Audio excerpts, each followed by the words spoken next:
मेरा नाम Haridas Kundu. My rank is Massive FD 2.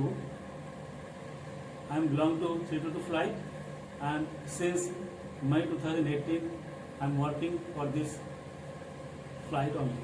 मुझे नौसेना मेडल मिला है, इसके लिए मुझे खुशी तो है, बट इससे ज़्यादा खुशी उस दिन हुआ था जिस दिन मैं 89 लाइव्स मैं सेव किया था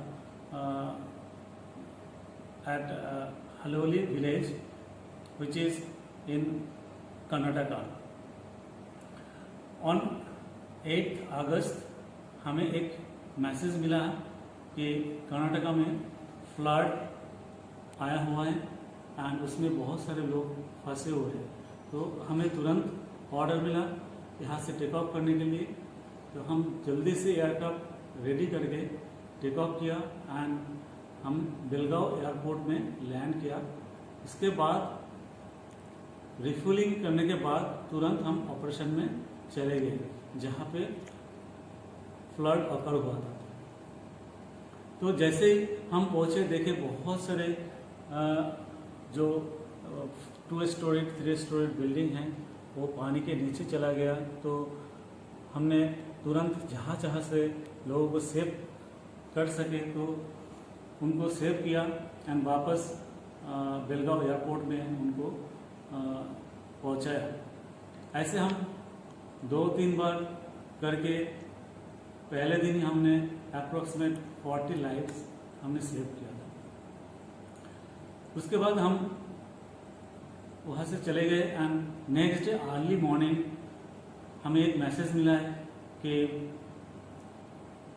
हलोली विलेज में दो बहुत ही एजेड पीपल कोई पेड़ के ऊपर फंसा हुआ है एंड वहाँ पे जो पानी का करंट है वो बहुत ज़्यादा है. तो as soon as we got the message we took off from Belgaum and reach to that place.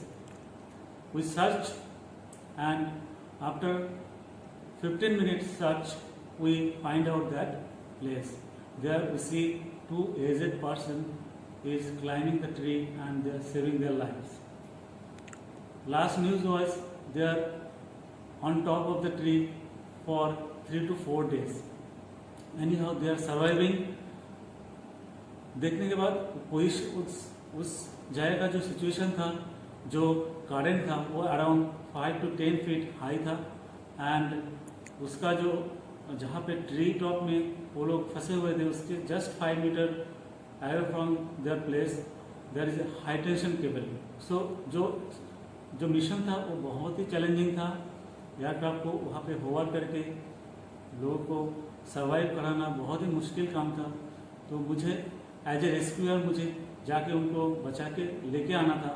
तो मेरा जो कैप्टन ऑफ एयरक्राफ्ट मुझे पहले सिचुएशन के बारे में बताया एंड मुझे पूछा आप ये काम कर सकते हो या नहीं. तो सेम टाइम मैंने हाँ भरा एंड तुरंत मैं ऑपरेशन के लिए नीचे गया. नीचे जाने के बाद सी करंट इतना ज़्यादा था, 3-4 बार अटेम्प्ट करने के बाद मैंने उस जगह पे पहुंचा है जहाँ पे वो लोग फंसे थे. उसके बाद उनको एनी हाउ उनको एक के बाद एक उनको लाइफ सेव करके ऊपर भेजा और फाइनली मैं भी वहाँ से इवैक्यूएट करके ऊपर आ गया with the help of rescue basket. तो हमने ये ऑपरेशन बहुत ही चैलेंजिंग सिचुएशन में था क्योंकि weather condition also bad. There are obstruction just beside that place and sea water current was very high. So anyhow we saved these 2 aged people and they thanked to us because they think we cannot alive anymore.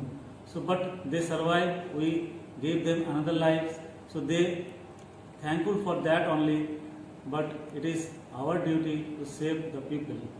इस operation से मुझे एक चीज़ पता चला कि हमने जैसे जैसे सिचुएशन में उनको रिकवर किया उस सिचुएशन में बहुत ही डिफ़िकल्ट होता है किसी को जाके सेव करना. बट हमारा जो ड्यूटी है लोगों को सर्वाइव करना वो हम ऐसे ही करते रहते हैं और ऐसे ही करते रहेंगे।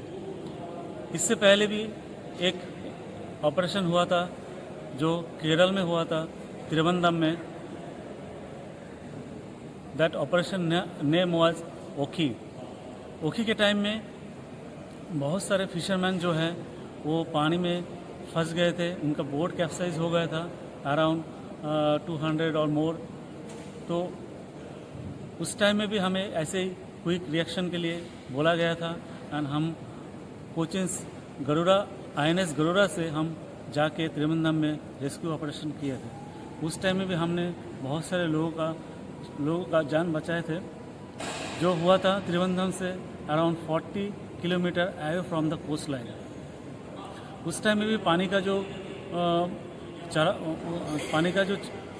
उछाल है वो अराउंड 15 to 20 फीट था, जो बहुत ही डिफ़िकल्ट था उस सिचुएशन में जाके किसी को सरवाइव करना। हमने जो ऑपरेशन किया उसमें रिस्क है, बट हमें अचीवमेंट बहुत ज़्यादा मिलता है।